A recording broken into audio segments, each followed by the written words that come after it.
Hello there, Virgo. Welcome to a love tarot card reading that we're going to be doing. But in this tarot card reading, this is going to be about the month of May. And when I say the month of May, I mean we're going to be looking at every single week in the month of May.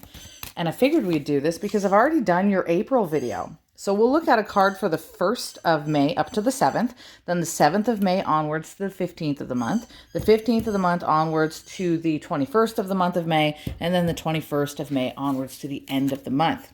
Now I am going to break this apart so that we can talk about those of you who are in relationships, but also out of relationships, including people who are in friend zone dynamics, situationship dynamics, and for those of you who don't have anybody in particular that you have your eye on, don't worry, we're not going to leave you out. If you're thinking about going into the world of dating, we'll also talk about those situations for you. So with that being said, let's get into it. And it starts off in a really nice way, quite frankly. Your first card is the Knight of Pentacles. This deck, by the way, is called the Dark Fantasy Tarot deck. It is based off of the traditional Rider-Waite-Smith deck, so the pictures are very similar. In this case, the Knight of Pentacles is a knight riding on his horse with a pentacle in his hand and a field behind him where he can plant that pentacle or that seed.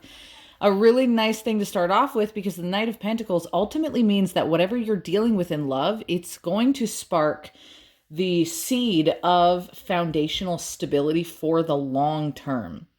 When this card is in the upright position, it means that if you're in a relationship, starting that first week of May, you can actually see things getting better, but it will likely not just impact that week. Because this is the card of long-term foundational stability, then the energy that you have between you and your partner should keep going, essentially. It should prolong itself for many weeks to come, but it's not just many weeks, it's long term. So it could very well be that something in that first week of May sets the foundation for you for many months to come, where something you plant in your relationship really pays off. For those of you who are not in a relationship and you are already broken up with somebody, if you do have conversations that could occur in this first week, because it is a night, and oftentimes nights are associated to messages and communication. One way to look at it is like this. If you were a king in the Middle Ages and you had to send a message to one of the neighboring kings, who would you send? Oftentimes you would send a knight. And the Knight of Pentacles is not a battle knight. He's not brandishing a weapon or a sword. So when he does communicate, it's about that stability. It's to make things calm.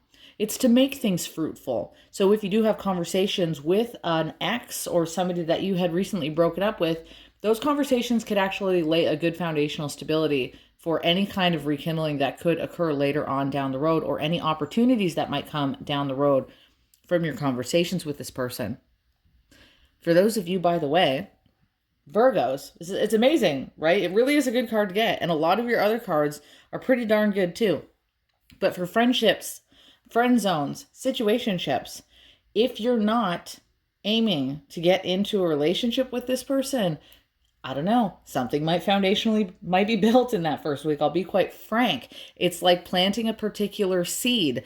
It just dawned on me, by the way, if you do end up in a friend zone dynamic, or rather a situationship dynamic, and you're actively finding yourself hitting it off or climbing under the sack, just be careful that a seed doesn't get planted if you don't want it to be in that first week of the month. Stay protected, right? Unless if you want one. Anyways, so friend zone, if you're not actively engaged in intimacy with this kind of person, then again, the conversations that you have could set up a really good foundation for that kind of a dynamic to happen in the future. Think seed planting, think foundation, think stability when you have this card. And for those of you who do not have your eye on anybody, you are perhaps thinking about going out into the world, signing up to Hinge or Bundle, what have you, then communications could happen in that first quarter of the month. But also within yourself, there may be something that you're planting that sets you up in the future to have that good energy, to make you feel more sustainable in what you're doing, more stable, more foundationally secure. And having those kind of foundational security things coming up, even if it's like in your life, your career, your household, having those set up in a good, stable, long-term way is always beneficial for by the time you get into a relationship down the road. Who doesn't like to start off the ability to go into the world of finding love from a stable foundation?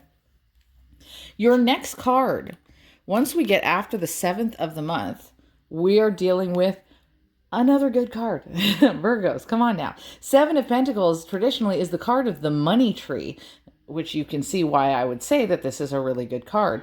What is unique about this card is that if you compare it to the story of the Knight of Pentacles, where something has to be planted to gain that foundational stability, the 7 of Pentacles means that as you transition into the next week, you already have planted something. And I'm assuming it came from the week before. Because now the 7 of Pentacles, this situation has grown so fast that it's actually producing fruit. You get the benefits of what you have done in a relationship or when you're communicating with somebody, whether it's an ex, whether it is a new person, whether it's that friend zone or situationship. Something is growing and you notice it. You have nurtured it. This is the card of nurturing things. So you continue to do that. Now, the theme switches up as we get into the 15th onwards to the 21st, but it's not the worst switch up. It's switching from the Pentacles to the Knights. The Knight of Swords is here. It's actually the second Knight that you've got in this reading, to be quite frank. And the way that this switch up occurs, it's not a bad thing. Let me be quite frank again. According to Arthur Edward Waite, over 100 years ago, when he created the most famous or infamous Rider-Waite-Smith deck, he said that having 2 knights and both of them in the upright position indicates intimacy. I'm not kidding. You wouldn't think it because you're looking at pictures of horses and men on the backs of them, but when you have people who are willing to come together, like 2 knights that are coming together, then it brandishes more of that understanding of why Arthur Edward Waite talked about intimacy when we have 2 knights. So, because this is the Knight of Swords, which can be connected to conversations, again, messages and communications, you could find a swinging between intellectual conversations that come out of that week and more intimate ones, which is really nice to see. What I think is really fantastic, though, about the kind of intimacy that comes from the Knight of Swords is that Arthur Edward Waite described that the Knight of Swords is clean of heart. And they address things. So you may find that all of this good energy with whoever you're dealing with, by the time you get past the 15th of the month, it's that time where this person says, I need to address something. I need to pour my clean heart out, right? They want to tell you something that's really close to you, close to them rather, and a little bit of both, but on the note of intimacy. So friendship situations. You could very well find that that Knight of Swords energy after the 15th onwards to the 21st is when that friend zone tells you something that's supremely valuable. The situationship, they might spill their beans. They might spill their heart out a little bit. Your partner might spill their heart out a little bit. And for you, for those of you who are not established in a relationship, again, whatever you're foundationally nurturing, you continue that energy, but suddenly you have an urge, a yearn for intimacy. You might find yourself wanting to reach out to more people in that 3rd quarter of the month, dating-wise, or to somebody in particular, because it does represent people. It is a court card. Now, before we go on to the final quarter of the month here, I do want to mention that I am going to be making another video, just like this one, for the month of May. Like I said, I already did your April month. It's on the front of my TikTok. It's in my subscriber-only videos. But I am going to go and do a life reading, so we can do education, career, all of that. That will also be one of my subscriber-only videos, so feel free to click the subscription button at the top of my TikTok if you want to unlock the extra videos on my page. And I'm going to set up a Patreon to put this next video, any of my subscriber videos, over on Patreon too, just in case people would rather Patreon than TikTok. That takes us to the finale of the reading. The Temperance card is a pretty basic card, I think, when it comes to a love dynamic. A lot of the times, this after the 21st of the month, it just means you're taking things slow. Taking it slow and steady. And I think it makes sense because the first 3 quarters of the week involved dynamics of just spilling things out, rushing into communications, steadily growing things, but the pace almost increased. And after 3 weeks of a good whirlwind energy, having a card that talks about taking that time and slowing things down and nurturing yourself again is a really good place to be at the end of the month of May. I am going to leave you off with that, my dears. Many blessings to you. I'm off to make your next video, the one on life, for the month of May. Take care and ciao for now.